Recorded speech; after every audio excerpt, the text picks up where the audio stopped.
first time I met Hope was when I got classified at a show at Lamplight, and I didn't know anybody. I didn't know really anything about para, and so somebody just said, go sit with Hope.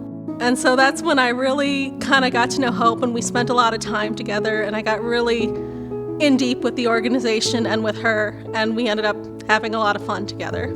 I was trying to think when I first met Hope, and I can't really come up with a specific date. It feels like I've known Hope forever. But I would say it was in the late 90s when I first got involved in para dressage, and I became involved as a classifier. And then when she starts USPEA, she asked me to become involved. So I said that I would begin with her, and we set a 10-year goal, which is well past that now. The common misconception is that para means paralyzed, but it actually means parallel to. Para is one of the most important sports that we have at USCF because any one of us from any discipline, by any means, could become a para. We serve as, an ideal of somebody overcoming adversity and what you can do and how you can still keep being involved with horses, and how so many of us have that competitive drive, and para-equestrian sport really fills that need. Hope was a strong, competitive athlete, and she would tell you that the only disability is a bad attitude. And she had a great attitude.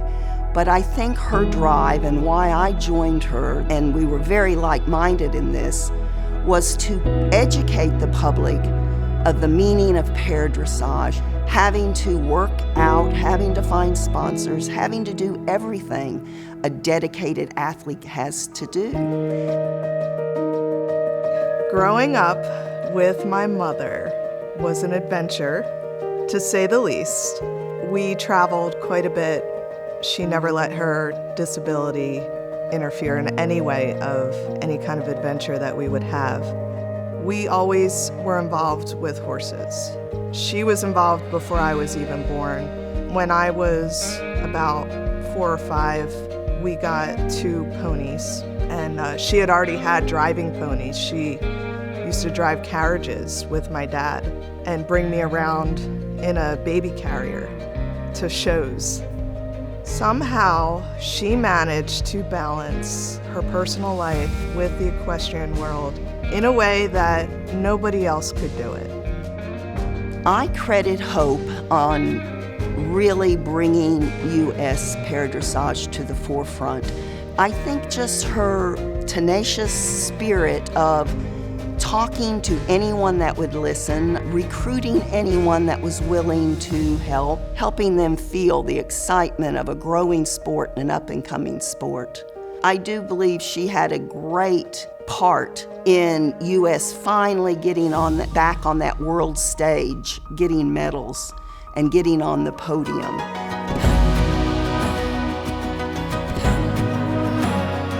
Because of her efforts early on and seeing the struggles and dealing with them all the time, she knew firsthand what it would take to get us to that next level, to be more parallel to the able-bodied equestrian world. And so she would find sponsors, and she would get on social media. And I used to tease her about all of her Facebook friends. She had over 6,000 Facebook friends. And I had a measly 300. I was like, how do you know all these people? Hope had more best friends than anyone I know. You would meet Hope, and she was automatically your friend. And she meant it from her heart. And I think that commitment to you, she befriended you, but she also encouraged you, would mentor you, would educate you on anything that you wished to be educated, or maybe even things you didn't want to be educated on. She just put herself out there and made things happen. I believe the United States Para-Equestrian Association was her biggest achievement because she was the founder, the president, and it was something that she knew would take para equestrian to that next level that it needed to be. Without her, we would definitely be struggling. I don't think we would have gotten the recent medals and accolades that we have gotten. She worked so hard to get our grassroots started, and so we always have new talent to pull from. Losing hope has been an extremely difficult thing, and USPEA is continuing on. We're continuing on because that's how Hope would want us to do. But I think one thing I've learned, I knew Hope did a million things, but it is amazing to me, there is not one person that can fill her shoes. I'm not sure there's 10 people that can fill her shoes. If I could think of one thing that I would want people to remember about my mom, it would probably be her ability to always take something and make it better. Her tenacity, her drive. She was so kind and thoughtful and made everything around her so much better.